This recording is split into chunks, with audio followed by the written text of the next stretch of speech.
శంకర హృదయ నివాసిని పార్వతి పరమేశ్వరి శంకర హృదయ నివాసిని పార్వతి పరమేశ్వరి. జై జగన్మాత దేవీ భగళాముఖి. లోకా సమస్తా సుఖినో భవంతు. నేను మీతో చెప్పే విషయాలన్నీ ఏదో కాలక్షేపానికి చెప్పే విషయాలు కావు. 40 సంవత్సరాల పాటు నాకు ఇందులో అంటే జ్యోతిష్శాస్త్రం, తాంత్రికం, వేదశాస్త్రాల్లో అనుభవం ఉంది. వాటిని అభ్యసించి ఆచరించి ఎన్నో అనుభవాలను ఎదుర్కొన్నాను. ఆ అనుభవాల ద్వారా నేను తెలుసుకున్న దాన్ని, జరిగిన సంఘటనల్ని నేను మీకు వివరిస్తున్నాను. కాని ఆ చోటు, మనుషుల పేర్లు మార్చి చెప్తూ ఉంటాను. ఇప్పుడు మీరు నా దగ్గరకు సలహా కోసం వచ్చారు. మీ వ్యక్తిగత విషయాలు 10 మందికి చెప్పకూడదు కదా. అందువల్ల నేనేం చేస్తాను, ఇదంతా నేనెందుకు చెప్తున్నానంటే మిగతా వాళ్లక్కూడా అటువంటి అనుభవాలే ఉండి ఉండొచ్చు. అలాంటి జాతకాలు ఉన్నవాళ్లు కూడా ఉండొచ్చు. వారు తమ జీవితంలో వాళ్లకు ఉన్న దోషాల్నుంచి బయటపడ్డానికి ఒక మార్గం చూపించడానికి ఇదంతా చెప్తున్నాను. కొన్నేళ్ల క్రితం అంటే సుమారు 2 నుంచి 4 సంవత్సరాల ముందు ఒక పెద్ద కాంట్రాక్టర్,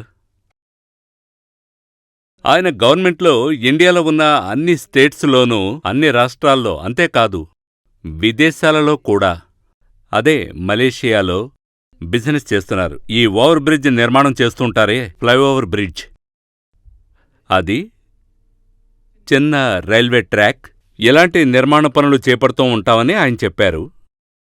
ఆయనకి పెద్ద కంపెనీ ఉంది. ఇదంతా ఆయన చెప్పారు. ఆయన జాతకం చూస్తే నేను చెప్పలేదు, ఆయన చెప్పిందే. పెద్ద కంపెనీ ఉందట, 2000 మంది స్టాఫ్ ఉన్నారట. అటువంటి విలాసవంతమైన జీవితం ఆయనది.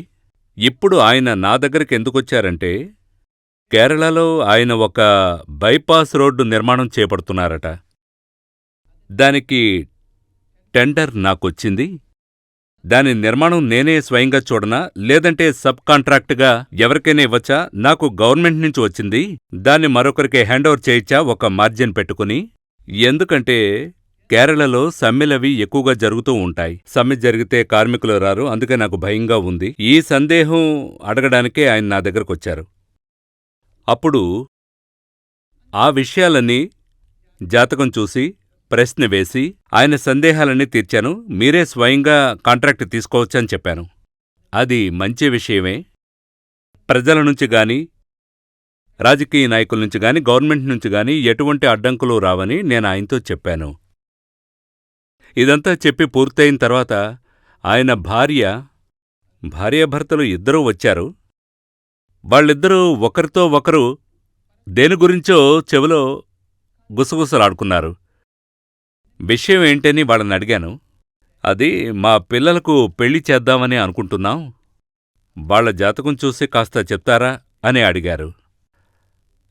ఇవ్వండి, చెప్తాను అన్నాను. అప్పుడు కూతురు, అల్లుడు, కొడుకు, కోడలు, అంటే కొడుకుకి, కోడలికి, కూతురికి, అల్లుడికి, అంటే కూతురుతో నిశ్చయమైన అల్లుడి జాతకం, కొడుకుతో నిశ్చయమైన కోడలి జాతకం, ఇలా 4 జాతకాలు ఇచ్చారు. నిశ్చితార్థం అయింది, చాలా గ్రాండ్గా చేశాం స్వామి అని నాతో అన్నారు. పెళ్లి డేట్ ఇంకా ఫిక్స్ కాలేదు, ఈ బిజినెస్ విషయమై నేను కొంచెం బిజీగా ఉన్నాను అన్నారు. వచ్చే నెల పెళ్లి డేట్ ఖాయించేద్దామని అనుకుంటున్నాం అన్నారు. అది వాళ్ళు ఈ నిశ్చితార్థమే చాలా ఘనంగా చేశాము, ఒక పెళ్లిలాగే జరిపించాం అన్నారు. ఎంతో వైభవంగా జరిపించాం, ఎంగేజ్మెంట్కి కార్డులు కూడా వేయించాం, ఒక పెళ్లిలాగా వైభవంగా జరిపించాం అని అన్నారు. అప్పుడు వాళ్ల జాతకాన్ని తీసి నేను చూసి చెప్పాను. ఈ జాతకాన్ని అసలు నాకు ఇవ్వకుండా ఉండాల్సింది అని అన్నాను. ఎందుకు స్వామీ ఇలా అంటున్నారు అని అడిగారు. లేదు, మీరే కదా నిశ్చితార్థాన్ని ఒక పెళ్లిలాగా ఘనంగా జరిపించాం, కూతురు పెళ్లికి ముహూర్తం ఫిక్స్ చేసి పత్రికలందరికీ పంచేశారు. అందర్నీ పిలిచారు. అబ్బాయికి మాత్రమే డేట్ ఫిక్స్ అవ్వలేదు, నిశ్చితార్థం పూర్తయింది. అమ్మాయికి ముహూర్తం ఫిక్స్ అయింది, పత్రికలు కూడా అందరికీ పంచేశారు. అన్నీ అయిపోయిన తర్వాత ఇప్పుడెందుకు నన్ను జాతకాలు చూడమంటున్నారు అన్నాను. మరేం పర్వాలేదు, ఏవున్నా సరే మాతో ఓపెన్గా చెప్పండి అన్నారు. ఇవి పొత్తు కుదరని జాతకాలు అన్నాను. 2 జాతకాలు అస్సలు కలవట్లేదు. మీ అమ్మాయికి పునర్వివాహ జాతకం ఉంది. పెళ్ళయిన తర్వాత ఏదొక సమస్య వల్ల వాళ్ళు విడిపోతారు. ఇది అమ్మాయి జాతకం. ఇక అల్లుడి జాతకంతో కలిపి చూస్తే 1 నెల కూడా కాపురం చేయలేరు. మహా అయితే 3 నెలలు, ఆ తర్వాత విడిపోతారు. అమ్మాయి తిరిగి పుట్టింటికి వచ్చేస్తుంది.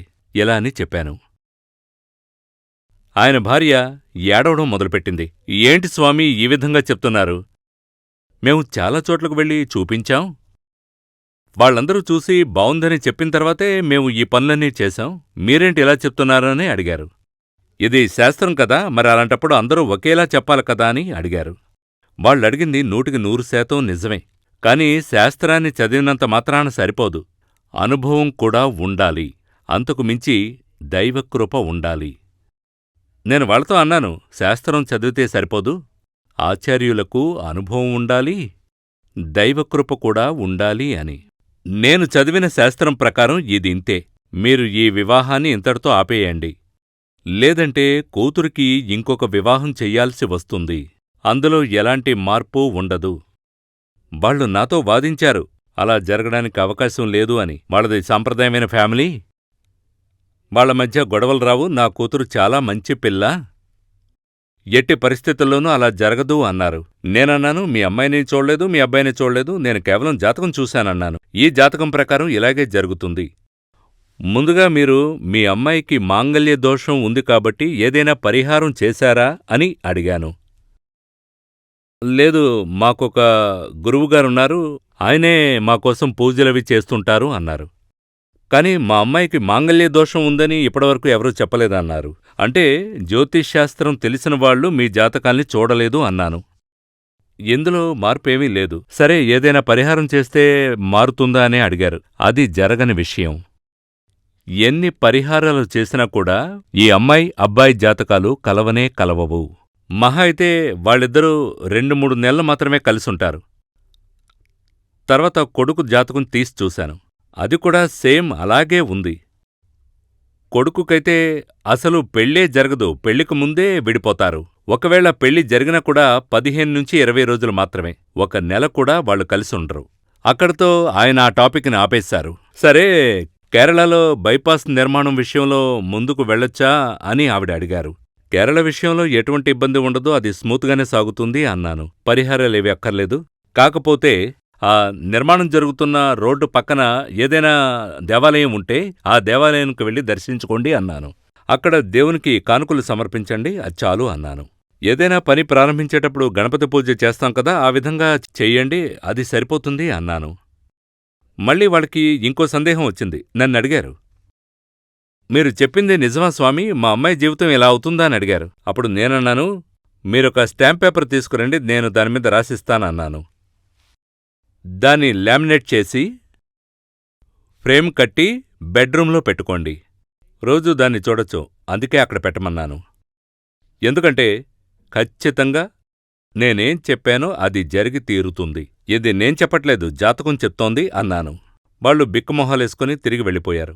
తర్వాత 1 నెల, నెలన్నర గడిచింది. ఆయన ఫోన్ చేసి మా మేనేజర్తో మాట్లాడాడట, స్వామిగారితో అర్జెంటుగా మాట్లాడాలి అని. నేను సాధారణంగా ఎవరితోనూ ఫోన్లో మాట్లాడను. ఇక్కడ నా దగ్గర మేనేజర్ హోదాలో ఉన్నవారే మాట్లాడతారు. అప్పుడు మా మేనేజర్ వాళ్ళు చాలా అర్జెంటుగా మాట్లాడాలట అని అన్నారు. సరే ఇవ్వండని నేను మాట్లాడాను. మాట్లాడినప్పుడు వాళ్ళేమన్నారంటే, స్వామీ, కూతురికి విదేశంలోనే పెళ్లి జరిపించాం. కాని మా అమ్మాయి ఎవరికీ చెప్పకుండా అక్కడ్నుంచి బయలుదేరి మా ఇంటికొచ్చేసింది. తన పెట్టెబెడ సర్దుకుని వచ్చేసింది అన్నారు. తనని ఎంతడిగినా మాట్లాడడం లేదు, ఒకే మాట చెప్తోంది, తనకి ఈ బంధం వద్దు అని, నేను ఇకపై అక్కడికి వెళ్ళను అని. ఇప్పుడేం చేయాలో మాకు అర్థం కావట్లేదు అని అన్నారు. నేనేం చెప్పానంటే, నేను మీతో ఫోన్లో మాట్లాడడం కుదరదు, మీ కూతుర్ని తీసుకుని ఇక్కడికి రండి అన్నాను. రేపు రావచ్చా అని నన్నడిగారు. అలా కాదు, మీరెప్పుడు అపాయింట్మెంట్ తీసుకుంటారో అప్పుడు ఆఫీసుకు ఫోన్ చేసి రండి అన్నాను. ఆ తర్వాత ఒకరోజు వాళ్ళు కూతుర్ని తీసుకుని వచ్చారు. అప్పుడు తల్లి, తండ్రి, కూతురు ముగ్గురూ నా ఎదురుగా కూర్చున్నారు. తండ్రి అన్నారు, ఎందువల్ల భర్తను వదిలేసొచ్చావని అడిగితే ఏ సమాధానం చెప్పడం లేదు స్వామీ, ఏమీ అర్థం కావడం లేదు అన్నారు. నోరు విప్పడం లేదు స్వామీ అన్నారు. నాకు అర్థం కాని విషయం ఏంటంటే, వాళ్ళు మాకంటే చాలా ధనవంతులు, సకల సౌకర్యాలు ఉంటాయని చెప్పారు. ఏ లోటు ఉండదన్నారు. సరే, మీరిద్దరూ బయట ఉండండి, నేను మాట్లాడతాను అన్నాను. దానికి ముందు నేనొక పేపర్ తీసుకొని దానిమీద ఒక విషయం రాశాను. నాకు తెలుగు రాయడం రాదు, కానీ నేను మాట్లాడతాను. మలయాళం రాయడం వచ్చు. వచ్చిన వాళ్ళు మలయాళీసే. అందువల్ల నేను పేపర్ మీద రాసి ఆ పేపర్ని చుట్టి పేరెంట్స్ చేతికిచ్చి బయట ఉండమని చెప్పాను. ఇప్పుడే చూడొద్దన్నాను. నేను మీ అమ్మాయితో మాట్లాడిన తర్వాత మిమ్మల్ని పిలుస్తాను, అప్పుడు రండి అన్నాను. ఈ అమ్మాయిని నేనడిగాను, నువ్వు ఓపెన్గా అన్నీ నాతో చెప్పి తీరాలి. కారణం ఏవై ఉంటుందోనని నేను కాగితం మీద రాసి మీ నాన్నగారికిచ్చి పంపాను. అది నీ జాతకాన్ని బట్టి రాశాను. ఏం జరిగిందో నువ్వు నాతో చెప్పాలి. అప్పుడు ఆ అమ్మాయి చెప్పింది, స్వామీ, అతను అసలు మగవాడే కాదు. అతనికి అసలు మగతనమనేదే లేదు. మా పెళ్ళై 45 రోజులు గడుస్తోంది. ఆ 45 రోజుల్లో 1-2 సార్లు మాత్రమే నన్ను శారీరకంగా కలిశాడు. అప్పుడు కూడా అతను ఒక మగవాళ్లాగా మాత్రం ప్రవర్తించలేదు. అందువల్ల నాకతను నచ్చలేదు. అతనితో ఉంటే నా జీవితం నాశనం అవుతుంది. అందుకే అతను వద్దని నేను వెనక్కొచ్చేశాను. అప్పుడు ఆ అమ్మాయితో ఏం చెప్పాడంటే, నా మాట విని, నువ్వు సెక్సువల్ రిలేషన్కి వేరెవర్నైనా చూసుకో, సొసైటీ దృష్టిలో నేను నీ భర్తగా ఉంటాను అని చెప్పాడట. అది నాకు నచ్చలేదు, అందుకే తనకు దూరంగా వచ్చేశాను అని చెప్పింది. సరే, నువ్వు బయటికి వెళ్ళి అమ్మా నాన్నల్ని పంపించు అన్నాను. ఆ పేరెంట్స్ లోపలికొచ్చారు. సరే, మీకిచ్చిన చీటీ మీ అమ్మాయికి చూపించండి అన్నాను. ఆ అమ్మాయి అది చదివి షాక్ అయి అలా వెళ్ళిపోయింది. అందులో నేను ఏం రాశానంటే, ఆమె భర్త ఖచ్చితంగా ఒక నపుంసకుడు అని రాశాను. నేను ముందే అలా రాశాను, నపుంసకుడు అని. అది జాతకంలోనే ఉంది. 8వ స్థానంలో పాపగ్రహం ఉంటే, ముఖ్యంగా బుధుడు నీచస్థానంలో ఉంటే అతనికి మగతనం అనేదే ఉండదు. నపుంసకుడు అంటే స్త్రీ సాంగత్యానికి పనికిరాడు. జ్యోతిష్ శాస్త్రం ఎంత పర్ఫెక్ట్గా ఉందో మీరే చూడండి. కాసేపయ్యాక ఆ అమ్మాయి లోపలికొచ్చింది. ఆ చీటీ చూశాక బయటికి వెళ్ళింది కదా. అమేజింగ్ స్వామీ, మీరింత కరెక్ట్గా ఎలా చెప్పగలిగారు? ఇదే కారణం. వాళ్లంత ధనవంతులం కాకపోయినా మేము కూడా ధనవంతులమే. మాక్కూడా సొంతంగా ఓ ఫ్లైట్ ఉంది. భాగ్యవంతులం. నాకిక్కడ అన్నీ ఉన్నాయి, ఏ లోటు లేదు. భర్త కోసమే కదా నేనక్కడికి వెళ్ళాను పెళ్లి చేసుకొని. కాని ఆ భర్త చేతకానివాడైనప్పుడు నేనెందుకు అక్కడ ఉండడం అని ఆ అమ్మాయి అంది. అదేవిధంగా ఆ అమ్మాయి సోదరుడి, నేను చెప్పాను కదా, జరగదు, ఒకవేళ జరిగినా కూడా 1 నెల రోజులు కూడా కాపురం చేయరు అని. అసలా పెళ్ళే జరగలేదు. పెళ్లికి ముందే పెళ్లికూతురు వద్దంది. నేనితన్ని చేసుకోను. అదే నేను చెప్పేది కొడుకు గురించి. పెళ్ళి, ఎంగేజ్మెంట్, నిశ్చితార్థం జరిగింది, కాని నాకు ఈ పెళ్లి వద్దు అనేసింది. మొత్తానికి ఆ 2 పెళ్ళిళ్ళు చెడిపోయాయి. అందుకే జ్యోతిష్ శాస్త్రం అంత గొప్పది. చూడండి, వాళ్లది చాలా చాలా గొప్ప ఫ్యామిలీ. అందుకని వాళ్ళు చిన్న చిన్న చోట్ల జాతకాలు చూపించరు, పెద్ద చోట్లే చూపించుంటారు. శాస్త్రం గురించి పూర్తి అవగాహన ఉన్నవాళ్ల దగ్గర. అలా చూపించాక జాతకాలు కలిశాయి అని చెప్పాకే వీళ్ళకి ముహూర్తాలు పెట్టారు, పెళ్ళయింది, ఎంగేజ్మెంట్ అయింది. కాని ఆ 2 విఫలమయ్యాయి. అందుకే జ్యోతిష్ శాస్త్రం తెలిస్తే మాత్రం సరిపోదు, అనుభవం కూడా ఉండాలి, దానికి మించి దైవకృప కూడా ఉండాలి. అప్పుడే శాస్త్రం ప్రకారం అందులో ఏం రాసుందనేది మనం చెప్పగలుగుతాం. అది విషయం. అంటే వైద్యం చేసే డాక్టర్లు చాలామంది ఉంటారు, కాని హస్తవాసి గల డాక్టర్స్ ఒకరిద్దరే ఉంటారు అని అంటుంటారు కదా. మరి దీని అర్థం ఏంటంటే దైవకృప గలవారు, అదే హస్తవాసి గల మంచి డాక్టరు అని చెప్తూ ఉంటారు. హస్తవాసి కలిగిన వ్యక్తి అంటే దైవకృప కలిగిన వ్యక్తి అని అర్థం. అంటే అంత దైవత్వం కలిగిన వ్యక్తి అయి ఉండాలి మీ పురోహితుడు. అలా ఉంటేనే మీ భవిష్యత్తు గురించి, మీ యొక్క భూత భవిష్యత్తు వర్తమానాల గురించి ఆయన చెప్పినట్టుగా మీ జీవితంలో జరుగుతుంది. అలా జరగాలి అంటే శాస్త్రం గురించి తెలిస్తేనే చాలదు, దైవత్వంతో అనుభవజ్ఞుడయి ఉండాలి. ఇప్పుడు మీ జీవితంలో, అంటే మీ జీవితంలోనైనా లేదా మీ పిల్లల జీవితంలోనైనా సరే, దాంపత్య జీవితం సంతోషంగా ఉండాలి అంటే, సుఖమయంగా ఉండాలి అంటే ఏం కావాలి? డబ్బు కావాలి కదా. డబ్బు లేకపోతే ఏం సుఖం ఉంటుంది ఈ కాలంలో? ధనం ముఖ్యం ఈ కాలంలో. మరి ధనభాగ్యం రెండు జాతకాలు కలిసినప్పుడు ఉంటుందా లేక ఉండదా అనేది తెలుసుకోవాలి. అది చాలా ముఖ్యం. సంతానభాగ్యం ఉంటుందా అనేది కూడా తెలుసుకోవాలి. ఇద్దరూ కలిసినప్పుడు ఆయుష్ దోషం ఉంటుందా అనేది కూడా తెలుసుకోవాలి. ఇవన్నీ తెలుసుకోవాలి. ఎందుకంటే మీ ఇద్దరు పిల్లల జాతకాలు చూసిన వ్యక్తి శాస్త్రీయ పద్ధతిలో జ్యోతిష్యం గురించి తెలిసినవాడై ఉండాలి. లేదంటే ఇంతకు ముందే చెప్పినట్టు పెళ్ళైనా కూడా సంతోషకరమైన జీవితం ఉండదు, లేదంటే వాళ్ళిద్దరూ విడిపోతారు.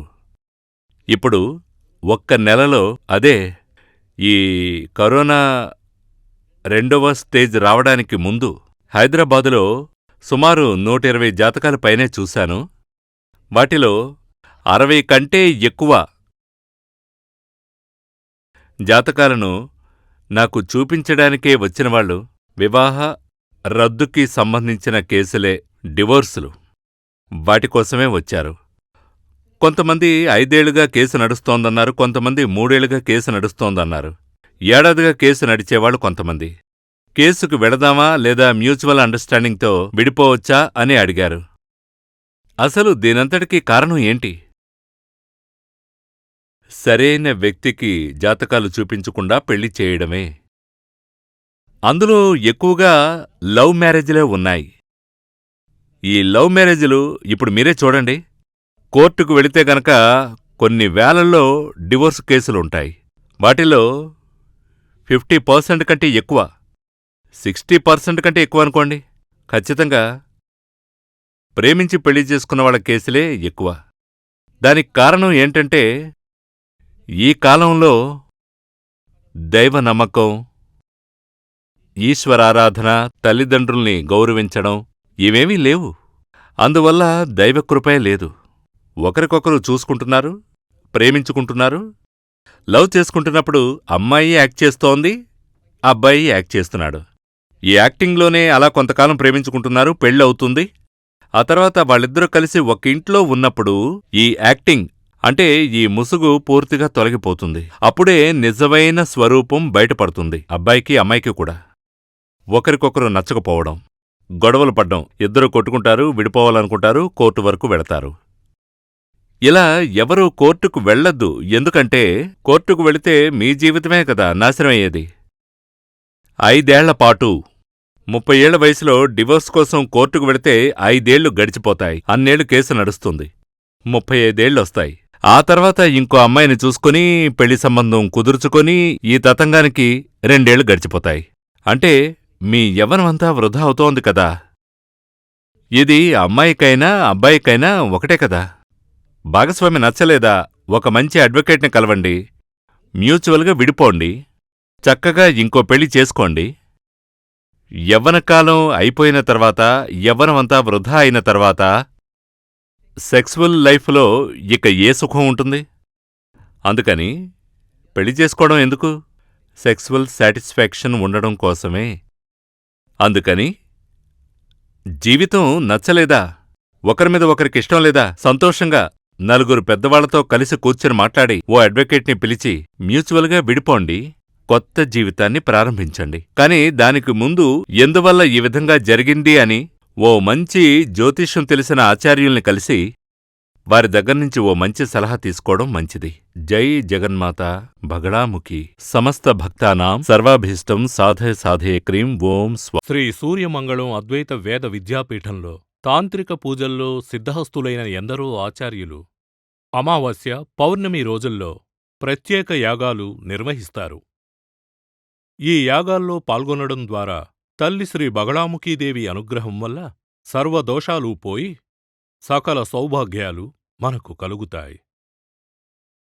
శ్రీ సూర్యమంగళం అద్వైత వేద విద్యాపీఠం జ్యోతిష్యం, ప్రశ్నలు, వాస్తు, తాంత్రిక పూజలు మరియు వేదయాగాలు నిర్వహిస్తారు. సంప్రదించవలసిన నంబర్ 7305442299 7305442299.